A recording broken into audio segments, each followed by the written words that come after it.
ಇಲ್ಲಿಯವರೆಗೂ ಸುಮಾರು 3 ವರ್ಷದಲ್ಲಿ ಶಿವಮೊಗ್ಗ ಜಿಲ್ಲೆಯಲ್ಲಿ 150ಕ್ಕಿಂತ ಹೆಚ್ಚು ಪ್ರಕರಣಗಳು ದಾಖಲಾದರೂ ಒಂದೇ ಒಂದು ಗೋಹತ್ಯೆ ನಡೆದಿರುವಂತಹ ಸ್ಥಳವನ್ನು ಸಮೇತ ಇವರು ವಶಪಡಿಸಿಕೊಂಡಿಲ್ಲ. ಇವರು ಯಾಕಂದ್ರೆ ಇವರಿಗೆ ಕಾನೂನು ಇರೋದೇ ಅರಿವಿಗಿಲ್ವಾ ಅಂತ ಹೇಳಿ ನಮ್ಮ ಪ್ರಶ್ನೆ.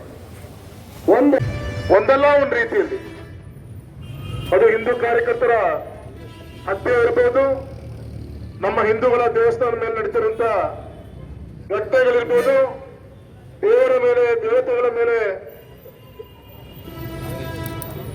ನಡೀತಿರುವಂತ ಘಟನೆಗಳಿರ್ಬೋದು, ಮತ್ತೆ ನಾವು ಪೂಜೆ ಮಾಡುವಂತ ಪ್ರಾಣಿಗಳ ಮೇಲೆ ನಡೀತಿರುವಂತ ಹತ್ಯೆ ಇರ್ಬೋದು. ಇದೆಲ್ಲದೂ ಕೂಡ ತೋರಿಸ್ಕೊಂಡಾಗ ಸ್ಪಷ್ಟವಾಗಿ ಮುಂದೆ ಅವರ ಅಧಿಕಾರವನ್ನ ಉಳಿಸ್ಕೊಳ್ಳಿಕ್ಕೋಸ್ಕರ ಹಿಂದೂ ಧರ್ಮದ ಮೇಲೆ ದಬ್ಬಾಳಿಕೆ ಮಾಡುವಂತ ಎಲ್ಲ ಷಡ್ಯಂತ್ರ ಕೂಡ ಈ ಸರ್ಕಾರದಲ್ಲಿ ನಡೀತಿರೋದು ನಾವೆಲ್ಲೂ ಕೂಡ ಗಮನಿಸ್ತಾ ಇದ್ದೀವಿ. ಬಂದವರ ತಾವೇ ಹೇಳಿ, ಎತ್ತಂತ ತಾಯಿ ನಮಗೆ 2-3 ವರ್ಷ ಕಾಪಾಡಿದ್ರೆ ಜೀವನ ಪೂರ್ತಿ ಆಹಾರವನ್ನು ಕೊಟ್ಟು ಸಾಕುವಂತ ಗೋಮಾತೆಯ ಕೆಚ್ಚಲನ್ನ ಕೊಯ್ಯುವಂತ ಷಡ್ಯಂತ್ರ ನಡೆಯುತ್ತೆ. ನಿನ್ನೆ ನಂಜನಗೂಡಲ್ಲಿ ನಮ್ಮ ದಕ್ಷಿಣದ ಕಾಶಿ ಅಂತ ಹೇಳಿ ಆ ಪವಿತ್ರವಾದಂತ ಜಾಗದಲ್ಲಿ ಆ ಗೋಮಾತೆಯ ಬಾಲವನ್ನ ಕತ್ತರಿಸುವಂತ ಒಂದು ಷಡ್ಯಂತ್ರ ನಡೆಯುತ್ತೆ.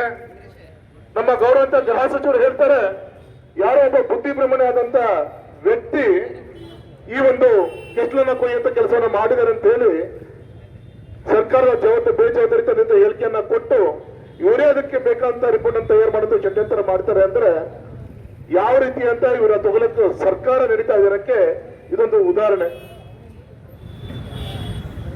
ಈ ಸಂದರ್ಭದಲ್ಲಿ ಇಷ್ಟು ಮಾತ್ರ ಹೇಳ್ತೀನಿ, ಸ್ಪಷ್ಟವಾಗಿ ಸ್ವಾಭಿಮಾನದಿಂದ ಬದುಕ್ತಿರುವಂತ ನಮ್ಮ ಹಿಂದೂ ರಾಷ್ಟ್ರದಲ್ಲಿ ನಮ್ಮ ಹಿಂದೂ ಧರ್ಮದ ಒಂದು ಮೇಲ್ಪಂಕ್ತಿ ಹಾಕೊಂಡು ನಡೀತಿರುವಂತ ಈ ಸಂದರ್ಭದಲ್ಲಿ ಇವರ ರಾಜಕಾರಣಕ್ಕೋಸ್ಕರ, ಇವರ ಅಧಿಕಾರಕ್ಕೋಸ್ಕರ, ಕೇವಲ ಒಂದು ಸಮಾಜವನ್ನ, ಒಂದು ಧರ್ಮವನ್ನ ಓಲೈಸಕ್ಕೋಸ್ಕರ ಈ ರೀತಿಯಾದ ಘಟನೆಗಳು ನಡೀತಾ ಇದೆ.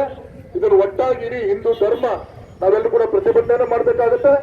ಸ್ವತಂತ್ರ ನಂತರ ತಮಗೆಲ್ಲರೂ ಕೂಡ ಗೊತ್ತಿದೆ, ಇವ್ರಿಗೆ ಹಸ್ತದ ಗುರುತು ಬರೋಕ್ಕಿಂತ ಮೊದಲು ಇವರ ಚಿಹ್ನೆ ಹಾಲು ಕುಡಿಯುವಂತ, ಕೆಸಲು ಹಾಲನ್ನು ಕುಡಿಯುವಂತ ಆ ಕರುವಿನ ಚಿತ್ರ ಈ ಕಾಂಗ್ರೆಸ್ನ ಪಕ್ಷದ ಚಿಹ್ನೆ ಆಗಿತ್ತು.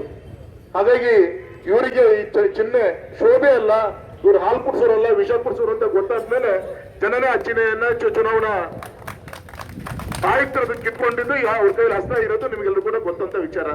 ಹಾಗಾಗಿ ನಡೆ ನುಡಿಗೂ ಯಾವುದೂ ಕೂಡ ಸಂಬಂಧ ಇಲ್ಲ. ಸ್ಪಷ್ಟವಾಗಿ ಈ ರೀತಿಯಂತ ಹಿಂದೂ ಸಮಾಜದ ಮೇಲೆ ಒಂದಲ್ಲ ಒಂದ್ ರೀತಿಯಂತ ಘಟನೆಗಳು ನಡೀತಿರುತ್ತ ಈ ಸಂದರ್ಭದಲ್ಲಿ ಹಿಂದೂಗಳು ಯಾರು ಕೂಡ ಕೈಗೆ ಬಲೆ ಹಾಕೊಂಡಿಲ್ಲ, ತಾಳ್ಮೆಯಿಂದ ಎಲ್ಲದೂ ಕೂಡ ಗಮನಿಸ್ತಾ ಇದ್ದಾರೆ. ಬುದ್ಧಿ ಕಲಿಸುವಂತ ದಿನಗಳು ದೂರ ಇಲ್ಲ. ನಿಮ್ಮ ಭಿನ್ನಮತದ ವಿಚಾರಗಳನ್ನ ಬೇರೆ ಕಡೆಗೆ ತರೋಕ್ಕೋಸ್ಕರ, ಮಾಧ್ಯಮದ ಮುಖಾಂತರ ಜನರ ಒಂದು ದಿಕ್ಕನ್ನು ಬದಲಾಯಿಸೋಕ್ಕೋಸ್ಕರ ಈ ರೀತಿಯಂತ ಕೆಲವು ನಮ್ಮ ಗೋವಿನ ಬಾಲವನ್ನ ಕಟ್ಟಿಸುವಂತ ಮುಖಾಂತರ ಏನಾದರೂ 2 ಧರ್ಮಗಳ ಮಧ್ಯೆ ಬೆಂಕಿ ಹಚ್ಚಿ ನಿಮ್ಮ ರಾಜಕೀಯ ಬೇಳೆಯನ್ನ ಬೇಯಿಸಿಕೊಳ್ಳೋಕ್ಕೋಸ್ಕರ ನಡೀತಿರುವಂತ ಎಲ್ಲರ ಕಡೆ ಷಡ್ಯಂತ್ರ ಕಾಣ್ತಾ ಇದೆ. ಈ ಸಂದರ್ಭದಲ್ಲಿ ಎಚ್ಚರಿಕೆಯಿಂದ ನಾವು ಸಮಾಜದಲ್ಲಿ ಎಂದು ಗಮನಿಸಿ ಬೀದಿಗಿಳಿದು ಯಾವ ಬುದ್ಧಿ ಕಲಿಸಬೇಕು ಅವರಿಗೆ ಬುದ್ಧಿ ಕಲಿಸುವಂತ ದಿನಗಳು ದೂರ ಇಲ್ಲ ಅಂತ ಈ ಸಂದರ್ಭದಲ್ಲಿ ಹೇಳ್ತಾ ಇವತ್ತಿನ ಒಂದು ಹೋರಾಟ